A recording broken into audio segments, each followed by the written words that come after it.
You called Mr. Bell a bellend and a pervert? Yeah. No, you are. Really? Yeah. What's this? What's this? Oh, I'm going out. Interventions. I think like WTF.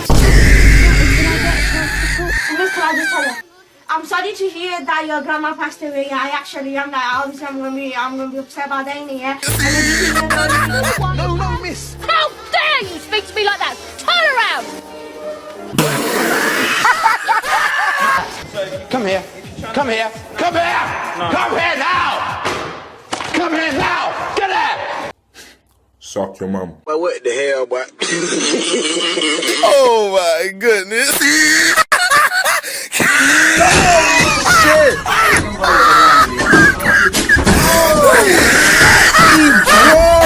To be honest, if we're talking about public schools, British schools and American schools are quite similar, but different, if you get what I mean. The law is quite similar, and the types of students and teachers and the things that be going on in school are quite similar. But some of you students in the US get confused with the differences, as there are some key differences from each territory. One difference is the grading system.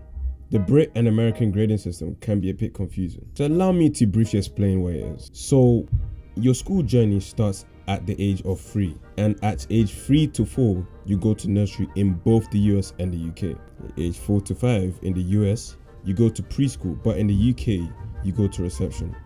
Yes, why the fuck would us Brits call preschool reception? But that shit ain't my fault. Go ask the motherfucker that invented it. Anyways, age 5 to 6 you're at kindergarten, but here in the UK you're in year 1. So from year 1 to year 6, you finish primary school in the UK. However, in the US, from 1st grade to 5th grade, you finish elementary or primary school. And you might be asking, why don't we have both UK and US grading systems in the same years? Why is the UK a grade above? Because instead of your US motherfuckers naming age 5 to 6 1st grade, y'all really decided to name it kindergarten. Like, why? Makes no sense. Anyways, after you finish primary school, in the US, you start middle school and you're in 6th grade at this time. Then you finish middle school after 8th grade. After that, you start high school in 9th grade or freshman year and finish and graduate high school after the 12th grade or senior year. Then if you want to go to college, you use your GPA or you take the SAT. To briefly explain what a GPA and SAT are for my audience not from the US, a GPA means grade point average. It can be calculated on a yearly basis or for your whole course as a whole. All your assignments, tests, work you've done is all added up and calculated throughout the year to get a grade point. And the SAT is a test or an exam taken to go to college, pretty much. Get it? Capiche? Obrigado. In the UK, you start secondary school in year 7 and you finish secondary school all the way up to year 11. Yes, I don't know why we call it years, but if I'm being honest, I'd rather call it years than grade. Why would you call it grade? Why would you call a whole thing that you mark your test with a whole year? Just call it year. Stop calling it grade. That's some bozo ass shit. But anyways, in year 11, you take your final exam you've been preparing for since year 7. That's almost 4 years. These exams are called GCSEs or IGCSEs. After you finish that, you go to further education for the course you have chosen to do in year 11. For example, courses like history, art, languages, religious studies, computer science, whatever. Further education in the UK is called sixth form or college, and you're in year 12 and 13 or junior and senior years there. Then you finish school and choose wherever you want to go to higher education like university or not. In the UK, we have half terms or calendar terms, and in the US, they call them terms semesters. Now, when you guys watch another school video, you won't be confused if a UK YouTuber or a US YouTuber is talking about it, and you will know exactly what they're talking about in proportion to the countries. Get it? Thank me later. Anyways, we're going to be talking about middle and high school and secondary school in particular. The students in the US have the freedom to wear their own clothes. However, in the UK, we have to wear school uniforms. And hell, school uniforms are taken very seriously over here in the UK. If you miss any school uniform, like your blazer, don't button up your high collar, loose tie, sag your trousers, or bring anything that's not black school shoes, prepare to get crucified by the teacher. And to be honest, I'm not even mad that you can't even wear your own clothes in English schools, because it's a hassle to choose the best clothes, and you don't want to be the guy that is known for wearing the same clothes over and over again. That's just long. Plus, my closet is so mid, so I would rather wear a school uniform. It's easy to pick out and wear, and no one can judge you because they are wearing the same thing. It's a win-win. It's cool that some of y'all can be wearing your own clothes, but tell me why some of you guys wear the most silliest garbage to school. Like, motherfuckers be wearing pajamas, skirts, maid outfits, suits with shorts or some shit. And the emo girls and the city girls are literally a different story. I can't even lie to you. That's for a whole nother video. And the shoes y'all be wearing should be a sin in the 10 commandments or some shit. Like, how y'all unironically go into your closets, pick and wear some trash and think it was a good idea to go to school? Like, y'all definitely need your parents to start dressing y'all again or something. But these are some of the people in the stretching. Obviously, some of y'all kind of dress relatively well. In the UK, if some motherfuckers misbehaving or straight up being a menace in class or outside of class, there are levels to the punishment depending on their offense.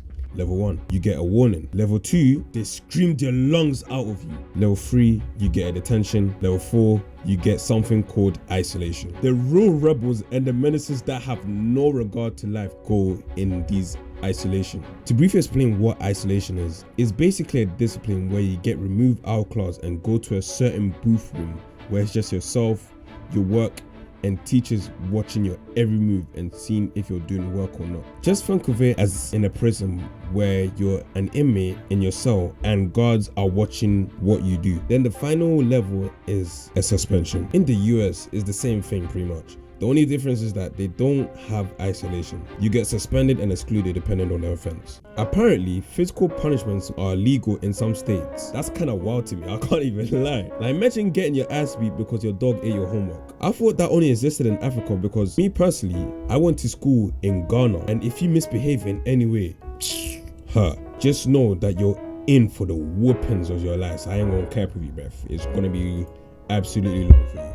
In the UK, school lunches were decent. The canteen at least made somewhat of an effort to make the student meal nice and digestible. Students in the UK would always look forward to a school lunch. Like, as soon as the class finished, these motherfuckers would leave the class and sprint straight out of class to the canteen just to be in the canteen line early. Because if you were lost, your favorite food would have run down and you would have to settle for the garbage. Like, these motherfuckers would sprint to the cafeteria with speed on par of Sonic or this motherfucker. In the US, from what I've seen, school lunches is some of the worst foods I've ever seen served to students in history. I mean, look at this. This shouldn't be allowed of any sort. Whose idea was it to be serving this garbage? If school chefs are serving this, they must really despise their jobs and despise the students there. Like, what the hell is this? What is it? I can't lie, I feel sorry for you guys in the US, because if they did this foolishness in the UK, I would personally deport myself back to Africa, because at least they made some good and ready cooked meals. Then when you finally finish school after years, been about damn time. In the US, you graduate high school.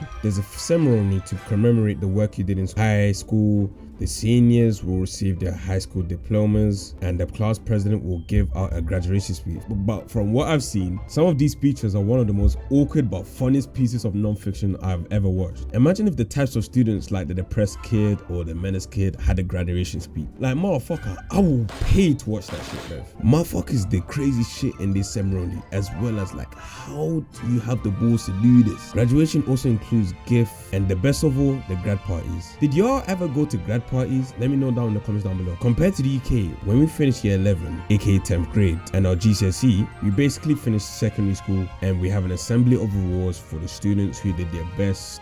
Stuff like subjects, good behavior, who did the most work, ECT, and then a final thank you and goodbye, some wholesome stuff. After the assembly, we celebrate after the school, signing the shirts with boards and pens, writing heartwarming messages like good luck and stuff. Like, I can't even lie, this was one of the most wholesome stuff I've ever done as a celebration of finishing school ever. And of course, the best thing about finishing secondary school was prom. Prom was definitely my favorite part of finishing. Yeah, the party happened at night. The parties were like raves. The DJs were playing classic house songs. Everyone ate and danced. It was too late. Unfortunately, I did not have a prom date, but I still took these cool photos of the girls. Oh, I'm just that guy, G. Too much risk. You know that. Overall, which one is better, American high school or British high school? I will answer this with no bias, and we'll be choosing which one is better based on 5 different categories: overall enjoyment, education, food, the students and the teachers. In terms of the food, the UK wins by 1 point because I don't have to repeat myself again with how low effort and straight out garbage the food is in an American high school. Now, over enjoyment, I've not been to an American high school before, so I can't really speak on that. So I'll give 1 point to both schools. For the education system, we all have to agree that UK schools are better. Most of you are in the US, therefore know damn well you don't pay attention to those boring ass classes. In the UK, they at least make them somewhat engaging. In terms of the people, therefore 1 point to the American high schools. I don't need to go to the US to know that people in American high schools are very vibrant and social, and they just have way more character to them. Motherfuckers in the UK are just mid, including myself. I was the most quiet and the most boring yes man in my school. I didn't speak unless I was spoken to, and I just did what my teachers told me to do. I was literally just the biggest NPC. The only thing that was interesting about me was that I was just naturally goofy, and I looked like celebrities like Lil Nas X or footballers like Bukayo Saka or Samuel Umtiti. That's what everyone told me. But I digress. Teachers in UK schools are very strict as they care about your education. But obviously, not all of them care about your education. And I do not know how the teachers are in an American school, so I will give 1 point to both schools for the teachers. So British schools have the most points overall, so pretty much British high school wins. No biasness, just the facts. So let me know if you want me to do a part 2 of this video. I appreciate if you like and subscribe to the channel. Other than that, have a good day, love.